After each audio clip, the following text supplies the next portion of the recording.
The blue crown. You're awakening to the gateway of divine intelligence. So what if that soft spot on your head, that very place where life first entered your body, what if that's now being reawakened? What if a blue radiant ring of light is actually getting activated there? A signal that your spiritual blueprint is coming online right now. This isn't just a mystical idea, it's an energetic truth that many sensitives, empaths, and intuitives are beginning to see, feel, and experience. So I made the first video about the blue ring that I saw around the navel area. And then I made the other video about how the blue ring is around the navel of Earth. And then for many people, I would say maybe about currently the 20% of humanity is beginning to have this glow of blue right around where the fontanelles, all those bones come together in your head, where, when you were born, it was that what would be called the soft spot before it closed, and where the spirit came into the body and brought in life into the body. So whereas the blue ring around the navel area, we have maybe 80% of humanity at that level, here we're just starting that blue ring around the crown with some people. Now, this goes along with what has been described to me as this 3-year period of time. I know for the rest of our lives we're going to be creating our light body, but it would have this potential to be a little more accelerated over these next 3 years. And so I expected to get maybe kind of a list of what we would need to do to create our life body. But then as these blue rings of light started showing up to activate your bodies, then I began to realize, you're not really going to have to do anything except allow it to happen, know consciously that it's happening, and so then you can work with yourself. So let me just drop into this a little bit more. So in this third part of the Blue Ring series, we journeyed upward from the blue ring at the navel and linked it to the collective emotional purge to the blue crown ring, hovering like a luminous halo around the ancient soft spot of the head. And this ancient soft spot is known in ancient traditions in India. Now, excuse me for those from India as I pronounce this, the Brahma-randra, which means the heavenly gate. And it's also called, which I found really interesting, the 100 meetings point, right on top of the head. This area, it's more than a chakra. It's more than your crown chakra. It's more than the spiritual chakra. It is a gateway to divine consciousness. So clairvoyantly, I began to see this kind of thick, it was a donut, it is a donut-shaped blue light. It's kind of thick, like 3 to 4 inches, blue-shaped, encircling this crown point on top of the head. It pulses not just with spiritual insight, but with an invitation for all of us to return to our original state of knowing. That's where our knowingness is located, at the crown. And to reconnect with the heavens and to integrate our higher wisdom with that's already been encoded in you.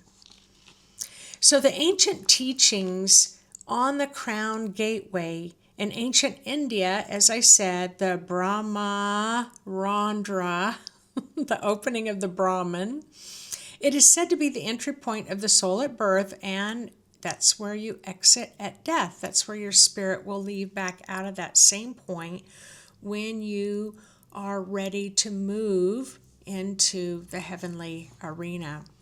It is said that the entry point at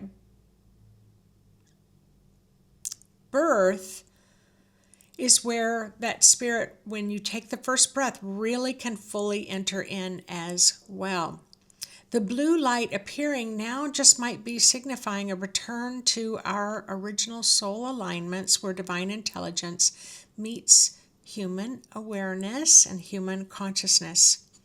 In Taoist medicine, that point that's called the 100 meetings point refers to its role as a central gathering place of energy channels. Taoist adapts this area to merge the microcosm, human, with the macrocosm, the cosmos.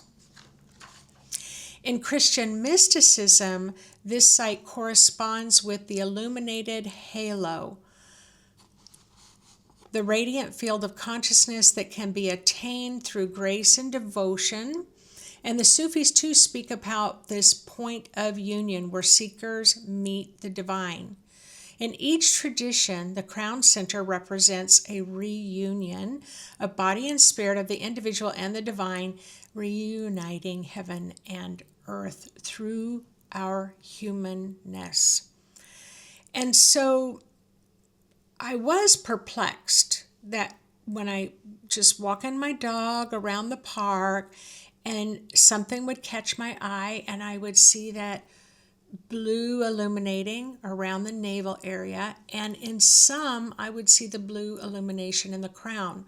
And so when I asked Spirit about it, they said, well, the area around the navel, that's been coming online for quite a few months now.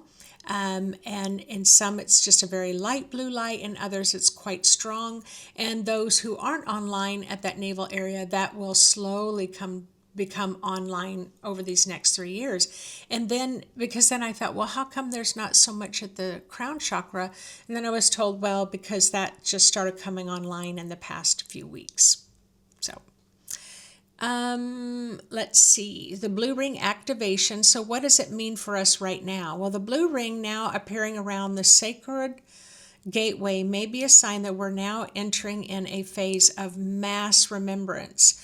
Now, it was in 2007 when I was told that the whole world would be going through a mass awakening, and I wrote down about as much as I could until it was like, yeah, I don't know about this. I think I'm just going to close my notebook and put it away. And that's exactly what I did. And then guess what?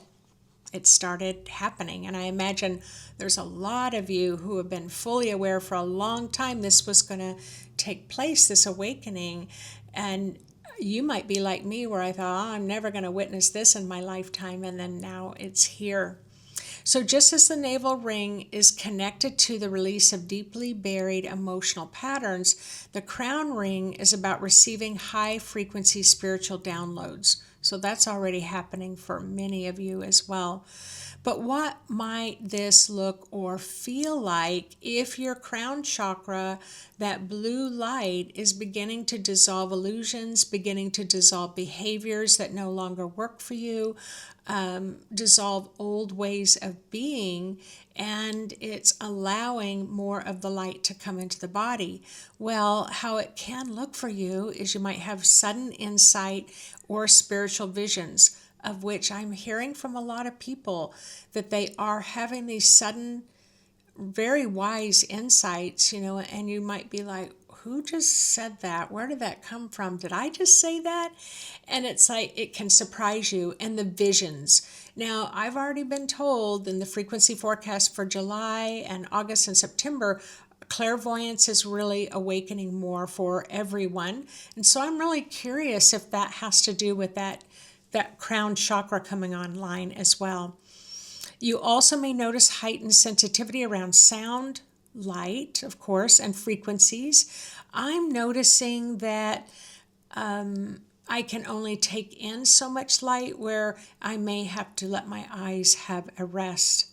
An urge to return to sacred text and spiritual truths, meaning becoming a seeker when maybe you were not a seeker before. Or maybe you're actually feeling some pressure and tingling at the crown. You'll feel like this little, like to me, it feels like, somebody's kind of just lightly touching my hair. And so it can feel that way as well. There's a lot of you been complaining about headaches. And this can definitely come along because if your crown chakra can have a block in it, often I will see this as kind of like a cork in a bottle. And as that's dissolving and releasing, it can trigger headaches. And then here's one that I've really been noticing a lot is a longing to reconnect with your star origin, your soul family. So I am hearing from a lot of you where you are kind of thinking about star systems and what star families you came from. Like people are beginning to talk about it like it's just as real as being a human. Where, gosh, even 5 years ago, many people did not think or talk like that. So the blue light is not just descending from the cosmos, it's rising also from the earth through your spine, culminating at the top of your head. It's your inner heaven meeting your inner earth. So how can you best support and heal your crown gateway? Well, while this area is spiritually potent, it can also hold some old trauma. And that word trauma, it's getting used a lot, and we're really sensitive to those traumas. And with all the emotions and feeling, we're feeling them so much stronger. And I do see also amongst people that there's kind of less alcohol ingestion, less drug ingestion, even though we do have an addiction issue here in the United States. It wasn't uncommon, if you will remember, in the younger years, you had a happy hour. Everybody had happy hour. Everything was a happy hour. Everybody had their drinks. Everybody, you go to a party and there would be on the counter all these different hard liquors. And that seems to be lightening a little bit in some situations. So, but those traumas or those old patterns can get stuck, like I said, like a cork in the crown. And some people experienced birth trauma. For example, maybe it was an emergency birth situation where maybe a C-section had to be involved, maybe adoption, abandonment, maybe parents that were not quite sure how to bond.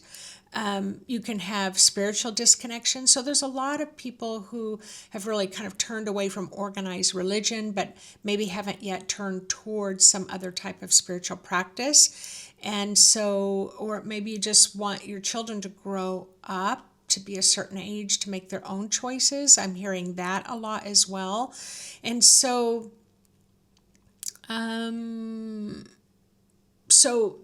there may not be a foundational spiritual connection that's taught to you at a young age as well. And emotional disorientation can also block this center. So here you want to practice nourishment and reopening your crown, your blue crown gateway, by, number one, gentle self-touch, circular movement, placing your fingers gently on the crown. And I like to do just like these little, like a little full circle, and then just go all the way around the top of my head, very light, just like I talked about in the navel area. Those soft circular motions, imagine yourself polishing your halo, inviting clarity and release.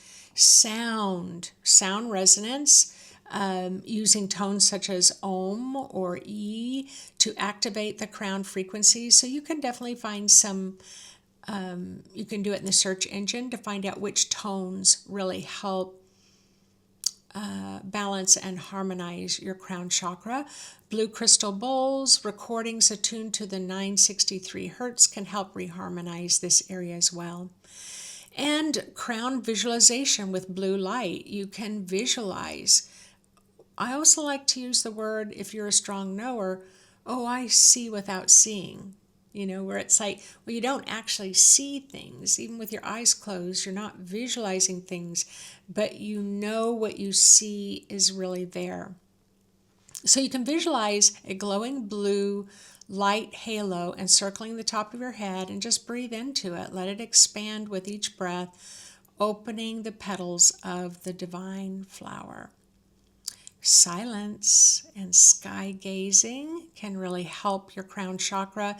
Spending time under open skies, let the vastness above mirror the spaciousness that you are cultivating within. Let the sky crown you in stars. You can imagine that as well. And then sacred oils and essences. Ancient tradition used oils like frankincense, lotus, so blue lotus I got in Egypt, sandalwood, but you can get any of these. You don't have to go to another country to get them. And anoint the crown. Just put a little bit of essential oil at your crown. Let yourself be intuitively led to which one you know is supposed to just be massaged into the top of your head. These will all help you reconnect your spirit to your body and signal openness to divine guidance. And so let me just kind of bring in what can be the global implications to crown reconnection across all of humanity.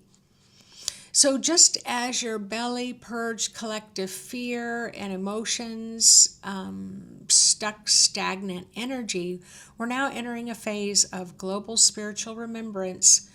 You might expect to see out into our bigger, vast community of humanity. I'm already witnessing this as well, and I'm sure you are too. A rise in spontaneous spiritual awakenings. Global interest. This I'm really noticing a lot. How about you? Global interest in ancestral lineages, soul's path, and living an intuitive life. Or how about breaking down, I just mentioned that a minute ago, of old dogma and religion, science, politics, and even in our kind of expanded spiritual way of doing things, shamanism, meditating, and all that. You can create dogma in anything. And so just keep working with yourself on that. There's also a hunger for universal truth, a real hunger to drop illusions and just seek out and reveal truth over any rigid beliefs. So this phase may be disorienting at first, and when I've been kind of talking about some of these ways that are starting to come online in the way that we see the world, where I talked about, glitching, where we might feel like we're going offline or losing periods of time, it can feel very disorienting. And so trying to make it fit from a mental perspective, what I'm learning is only adds more to the disorienting process. So just try to go with it. Say, I don't understand it, but I'm sure I'm going to understand it in a few days. So, someone did write in a comment section, and I do want to mention this, where they said, it's like people can make light of it, and it's like, okay, it's fun, we're glitching, we're, doing this, we're doing that, the other. But for some people, it can be so frightening that it can be traumatizing for people if you don't understand and you're really thinking maybe you're losing your mind. And so we just want to be aware of that when the world is awakening. And so meeting people like you and others to say, this is very normal, I've been experiencing this for a while, will be a very supportive, comforting conversation to have with them. So this phase, as I said, it can be disorienting, but just as emotional detox can be, but it's ultimately really helping you to integrate your higher self into your normal daily life. So the blue ring, your blue halo, your blue crown that's just coming online now, it's a sign that your divine intelligence is coming online and you're remembering how to listen upward. Listen upward, how to receive light, how to embody cosmic truth. And it's not outside of you anymore. It is you. It's not even just inside of you. It is you. And as each of you receive and integrate the light, the collective field shifts. The whole field shifts. And it's not like it shifts once or twice a year. It is shifting from a moment-to-moment basis every single day. The planet begins to think with the heart of the heavens, and you are the bridge, you are the bell tower, you are the gate, the heavenly gate that's now opening. So there seems to be a lot going on around these halos and these blue rings. And so we'll just keep tracking those, let them teach us, let them share with us what they've come to share. So remember, we're always stronger together than we ever are apart. But I look forward to reading some of your comments and wondering if you're noticing this. Are you sensing this in other people? Are you sensing it in yourself? And how do you feel about it? So thanks so much for tuning in, and we'll do the fourth portion of this blue halo, blue ring series, and we're going to be talking about the fingertips and the toe tips and blue light. All right, see you on the next one.